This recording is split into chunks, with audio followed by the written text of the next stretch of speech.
wakil Nabi ataupun dia mendakwa bahawa tarikat dia dapat direct daripada Nabi secara yaqazah. Hari ni, dulu masa Arkam kita dah setuju dah, yaqazah ni tuan-tuan sekalian benda yang tak berlaku. Jumpa dengan Nabi secara fizikal, Nabi ada depan mata kita, semua orang boleh nampak, itu takkan, benda yang takkan berlaku. Tapi hari ni sebab golongan ini dia masuk dalam tempat-tempat yang tertentu, otoriti yang tertentu, hari ini fatwa-fatwa yang berkaitan dengan yaqazah secara perlahan-lahan ditiadakan ataupun ditarik balik. Ini benda yang bahaya.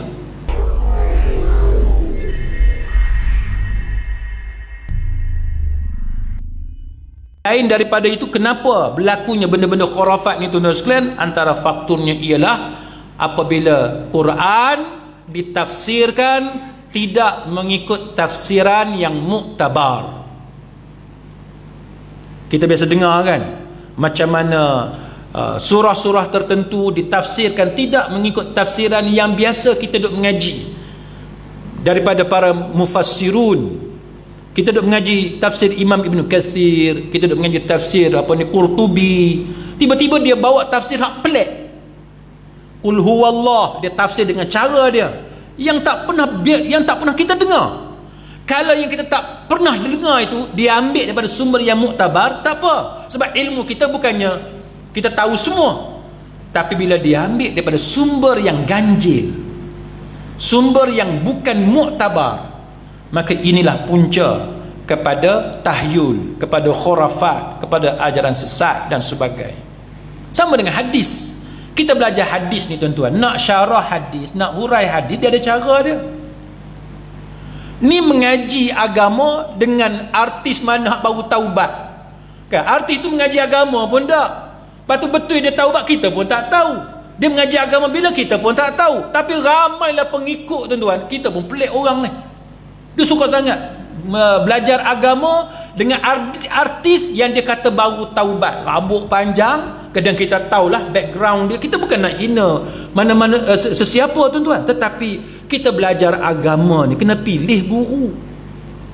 Sampai latar belakang agama pun tak ada, latar belakang pengajian dia pun kita tak tahu, tapi daripada orang macam tu kita ambil ilmu, ini bahaya.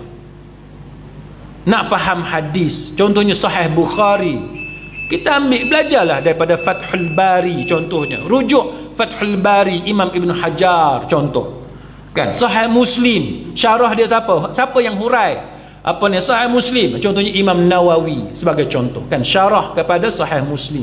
Itu cara dia yang betul tuan-tuan. Baik, kemudian selain daripada itu, kenapa ada benda-benda khurafat ni tuan-tuan? Sebab kepentingan peribadi.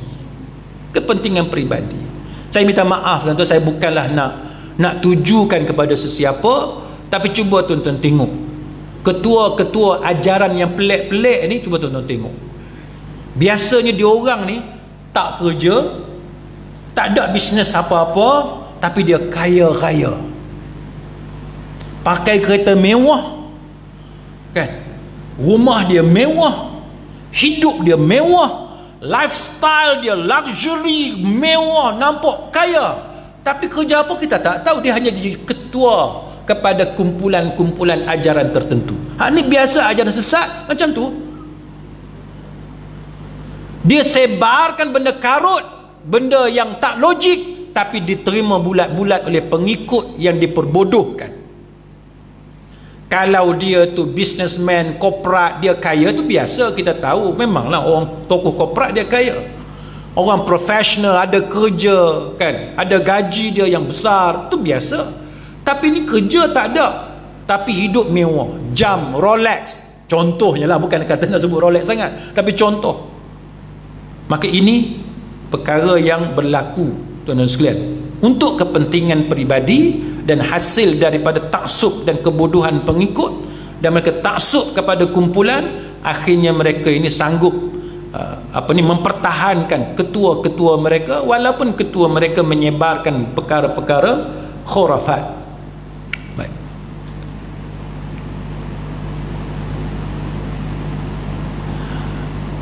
Ciri-ciri kita nak tahu, tuan-tuan sekalian, ciri-ciri apa dia benda yang biasa golongan khurafat buat, tuan-tuan sekalian. Antaranya ialah bila dia mengaku dia ni sebagai nabi, atau dia mengaku sebagai wakil kepada nabi, atau dia mengaku terima wahyu. Ni confirm karut, dan ini confirm ajaran sesat. Ada orang tanya saya, pasal apa kita tak tangkap orang ni? Ajaran sesat ni tangkap lah. Tuan-tuan, kita ada masalah dalam negara kita ni. Kita ada banyak masalah. Contohnya masalah jabatan-jabatan agama yang tidak well trained. Tuan-tuan tengok cerita kes Kahar yang mengaku nabi tu kan, Kahar, yang mana Jabatan Agama Islam Selangor kan pergi serbu, dia tangkap kawan tu dengan pengikut dia. Lepas tu jabatan agama kena saman. Mahkamah buat keputusan apa? Mahkamah buat keputusan penahanan tu salah dan kena bayar ganti rugi 10,000 seorang. Ini masalah dia, tuan-tuan. Bila buat kerja tidak profesional. Tangkap ni, tuan-tuan, bukan kata nak profesional mana sangat. Bila tangkap, kena tuduh. Kita kena tuduh dia di mahkamah. Tapi apa yang berlaku? Tangkap, ikat jamin, ada ikat jamin, tapi tidak dituduh di mahkamah. Ini yang di point out oleh mahkamah tinggi yang membicarakan kes ni. Tak pasal-pasal kena bayar ganti rugi. Berapa banyak kes ajaran sesat dalam negara kita, tuan-tuan, pasal hadis penilaian semula yang dah meninggal dunia pengkawan tu, dan berapa banyak ajaran sesat yang mana bila buat serbuan, tangkapan, akhirnya bila bawa pergi ke mahkamah sivil, dilepaskan.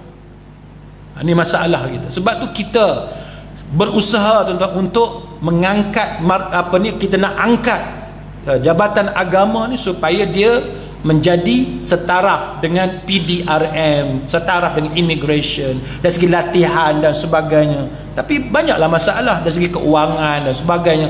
Tak apalah, tapi yang pentingnya ialah kita nak bagi dia setaraf. Mahkamah nak bagi setaraf dengan mahkamah sivil.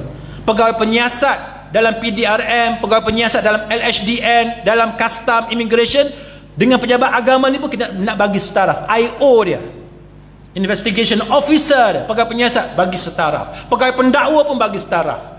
Kalau civil dia ada AG chambers, pejabat peguam negara. Hak mahkamah syariah pun dia kena ada pejabat peguam negara untuk syariah, supaya setaraf. Bila setaraf, tangga gaji setaraf, qualification setaraf, kelulusan setaraf, maka dari segi latihan pun dia akan jadi sama. Bila kita rendah, tuan-tuan sekalian, kelulusan rendah, kita tidak professionally trained, maka menyebabkan bila kita buat tangkapan, bila kita buat siasatan, bila kita dituduh di mahkamah dan sebagainya, banyak lompang.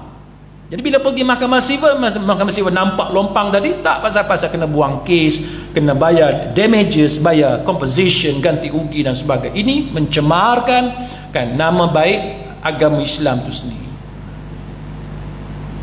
Sama, tuan-tuan, banyak masalah kita kan, kita ada banyak masalah. Baik, kemudian mengaku diri dia sebagai Imam Mahdi kan, mengaku diri sebagai Imam Mahdi ataupun percaya orang tertentu tidak mati. Ini pun unsur elemen ajaran sesat. Orang tu tak mati, masih hidup lagi dan sebagainya, padahal kita tahu orang tu mati. Ataupun mendakwa pengikut dia dijamin masuk syurga kan, mendakwa guru dia pegang kunci syurga, ataupun minta kepada batu, minta kepada cincin. Tuan-tuan tengok yang Jakim kata apa? Ada upacara di Telaga Keramat. Telaga Keramat itu dimasukkan dalam elemen ajaran sesat. Sebab tu kita memperingatkan kepada masyarakat, jangan mudah-mudah menganggap telaga, pokok apa sekalipun sebagai keramat. Sebab itu adalah permulaan yang mudah kepada ajaran sesat, permulaan yang mudah kepada khurafat. Lepas tu melakukan penyerahan rohani dan jasmani kepada guru melalui nikah batin. Pasal apa? Nak dapat anak soleh. Sebab tu ada kumpulan ajaran sesat, tuan-tuan, dia serah isteri dia kepada guru. Kita nak selamatkan masyarakat daripada kebodohan macam ni. Tapi bila kita nak bongkar kan ajaran sesat, bila kita nak bongkar perkara khurafat, orang tuduh kita macam-macam. Sebenarnya kita nak sedarkan masyarakat supaya tidak diperbodohkan oleh guru yang ada kepentingan-kepentingan tertentu. Baik. Lepas tu yang mengaku Allah menjelma dalam diri dia.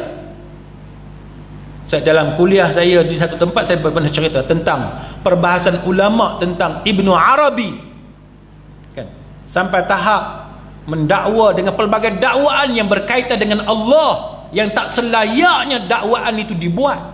Sebab itu ramai di kalangan ulama yang mengatakan Ibnu Arabi adalah sesat, tak boleh kita ikut dia. Tapi dalam negara kita sekarang dah berapa ramai dah orang yang cuba kononnya untuk membersihkan semula nama Ibnu Arabi. Kemudian dia mengaku dia sebagai wakil Nabi, ataupun dia mendakwa bahawa tarikat dia dapat direct daripada Nabi secara yaqazah. Hari ni, dulu masa Arkam kita dah setuju dah, yaqazah ni tuan-tuan sekalian benda yang tak berlaku. Jumpa dengan Nabi secara fizikal, Nabi ada depan mata kita, semua orang boleh nampak, itu takkan, benda yang takkan berlaku. Tapi hari ni sebab golongan ini dia masuk dalam tempat-tempat yang tertentu, otoriti yang tertentu, hari ini fatwa-fatwa yang berkaitan dengan yaqazah secara perlahan-lahan ditiadakan ataupun ditarik balik. Ini benda yang bahaya kan? Kita kena konsisten tuan-tuan. Yaqazah benda yang tak mungkin berlaku. Nabi datang kepada kita secara yaqazah, benda yang takkan berlaku. Dakwaan yaqazah ini dakwaan yang biasanya berlaku kepada ajaran sesat. Jadi ini antara perkara yang kita perlu perhatikan. Baik, jadi sidang hadirin mukminin, maka apa yang boleh kita lakukan untuk hadapi perkara-perkara yang seperti ini, antaranya ialah dengan menyebarluaskan kan kesesatan ajaran-ajaran tertentu, termasuk perkara-perkara khurafat. Kita sebarluaskan supaya orang tahu benda tu khurafat. Kita jangan biasakan masyarakat terima benda tu. Maka kalau tuan-tuan tengok ada ritual, ada amalan yang pelik-pelik di Gunung Jerai ke, di Pulau Besar ke, di mana-mana lah, tak kira lah, dekat rumah kita ke, di kampung kita ke, hendaklah kita buat laporan segera kepada pihak berkuasa agama supaya pihak berkuasa agama mengambil tindakan yang sepatutnya. Sebab kita orang awam, kita mungkin keliru, benda ni salah ke tak salah kita tak tahu. Maka hendaklah kita buat laporan supaya pihak berkuasa yang buat siasatan, supaya dapat ditentukan yang ni salah ke ataupun tidak salah kan? Kalau tak salah, alhamdulillah, sekurang-kurangnya kita prihatin kepada benda-benda yang suspicious yang berlaku di sekeliling kita. Jangan kita ambil mudah dengan apa yang berlaku di sekeliling kita. Maka sebab itu tuan-tuan, banyak negeri sekarang ni dah buat enactment yang mana nak pastikan bahawa semua amalan hendaklah berpandukan kepada Ahlus Sunnah wal Jamaah. Dan kalau mazhab, kita berpegang kepada mazhab yang muktabar. Setengah negeri dia sebut mazhab Syafi'i, kemudian 3 mazhab yang lain. Kalau di Perlis ni dia tak sebut secara spesifik mazhab Syafi'i, asalkan ia adalah mazhab yang muktabar, kan, qaul yang muktabar sesuai dengan Quran dan hadis, maka itulah yang menjadi pegangan kepada kita semua. Jadi sidang hadirin mukminin, mudah-mudahan apa yang kita bicarakan pada malam ini sedikit sebanyak dapat memberi manfaat kepada kita supaya kita dapat dilindungi, kita supaya kita terlindung daripada kemurkaan Allah Ta'ala di atas perbuatan-perbuatan kerana terlibat dengan ajaran sesat ataupun amalan kepercayaan khurafat dan sebagainya. Apa yang kita harapkan supaya Allah Subhanahu Wa Ta'ala sentiasa memimpin kita, mengurniakan taufik dan hidayah kepada kita semua dan menyelamatkan kita di dunia dan juga di hari akhirat, insya-Allah.